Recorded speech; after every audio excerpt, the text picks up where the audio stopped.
I am so sick of being a waiter. You mean you like waiting around for things?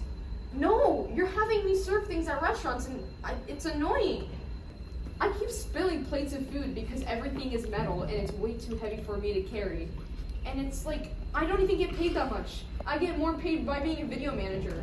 Yeah, because you just wait around all day. That's not what being a waiter is. Oh my god. That's why you're paying me like 2 pennies per dish. Oh shoot, you're right.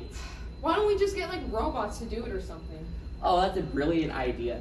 Instead of having a human do all this job, how about we get a robot called a server robot? Yeah. We're doing that so we could pay our employees less, improve our budget in our restaurant, and improve accuracy that might come with human error.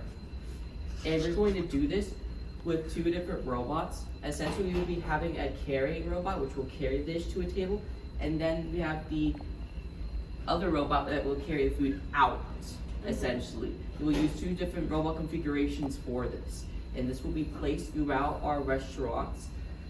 How many restaurants we have in our park, we'll put in every one of those. So all our restaurants will be fully robots made.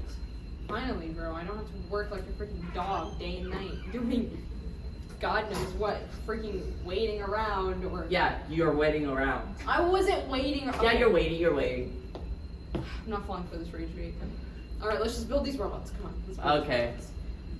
Yo, you know, all these like waiters that we have to hire is getting kind of annoying in our restaurant, right? Yeah, we're gonna pay them a lot of money. Yeah, it's like a lot of money because then they have like, and then we have to keep them hired all the time. Yeah, but then if they want to leave, you know, because they don't like it, Yeah. we don't want that.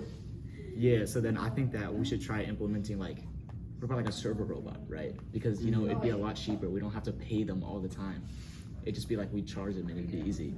Yeah, but the thing is, it's gonna be expensive because of all those like the detectors and stuff, the Sensors? and shit. Yeah, Mm-hmm. we'll have to pay for those, and then we'll have to pay some person to code it, which is might be expensive too because it gets complicated, you know. Yeah.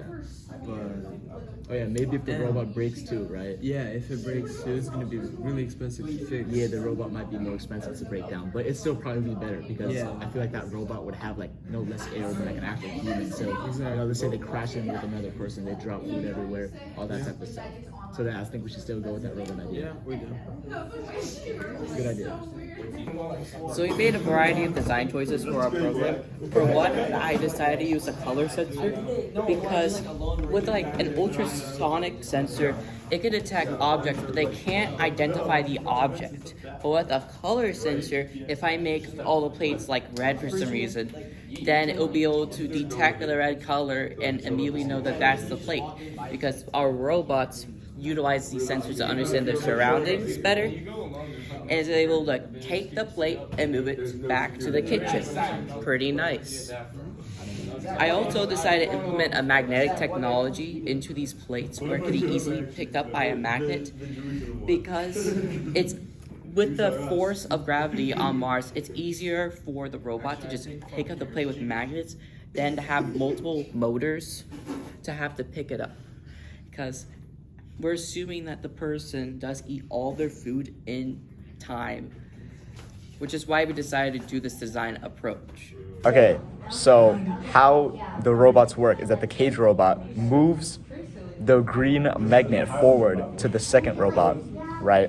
Which then it looks down and then it picks up the magnet. So then for the code for the cage bot, right? It turns the motor C at 20% power and then it raises like the arm very slightly. And then after that, it starts an infinite loop until a certain condition is met, which is the color of the magnet, right? Then it drives both motor A and motor B at 20% power so it can move it forward and capture it. And then after that, it takes a break, it stops. And then the code for the second one is that it rotates motor C forward at 20% power for 0.2 rotations, right? And then after that, it stops. Then it does D backward for 20% power for 0.2 rotations, and then it waits for 10 seconds. So then it can wait for the cage robot to finish doing its stuff, so then there's no errors or anything. And then after that, it'll move both the motors A and B continuously at 20% power so it can move forward. And then after that, it starts an infinite loop until a certain condition is met, which is when it picks up the green magnet. And then after that, after it picks it up, it'll move backward and then wait 1 second so while it finishes, and then it'll move motor B forward for 1 full rotation. And then it'll resume driving forward again at 20% power and then go to sleep.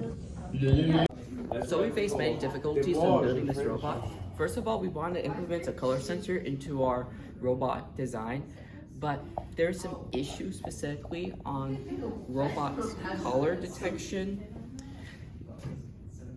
because originally I wanted it to detect the color of the floor, essentially, so the floor could act like a table, but that wasn't possible.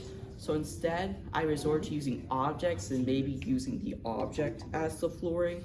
That didn't work because the robot wouldn't get over the object, even if it was as thin as possible. So a final solution to this was use an object that would symbolize the plate. And with that plate, that would allow me to showcase how a robotic waiter would work. Guys, I need a brain dump. What did we learn today? I learned that I was able to implement loops into my robot programs. Instead of having a giant string of actions the robot perform, I could just loop it. And the beauty of that is that it could work fully autonomous. Since I don't have to program instructions individually, once it meets a condition, I just break out of it. It's a win-win deal for me and a strive forward in autonomous robots. What about you? Well, that looking smart. I learned that like there's like certain builds of robots that you can just implement into your robot. Like for example, in our code, we had the magnet robot. That was like a pre-build that we could just implement in, and with the cage one. So then we could make it for whatever different type that we need. Smart. What about you, Yar? So you know how we had those difficulties when we were building the robots and stuff? Yeah, it was so frustrating. I wanted to crash out. And you know, we never like gave up, even though I don't do anything. Oh yeah, I never gave up, even the challenges. Yeah. I overcame it. Even the design and the coding, even though it was complicated. It was very complicated, but we made it over. Yep. And that's the most important thing out of this. Always overcome your issues and difficulties. Never asked me what I learned. I'm so left out. You can speak for yourself. You guys didn't even include me in the okay, you know what? Okay, what I learned is the magnetic field in gear spot, which allows the robots to pick up objects from the ground using the magnets, right? So it would pick up the object using magnets at a different specific angle with a specific object. Otherwise, it won't be able to pick it up.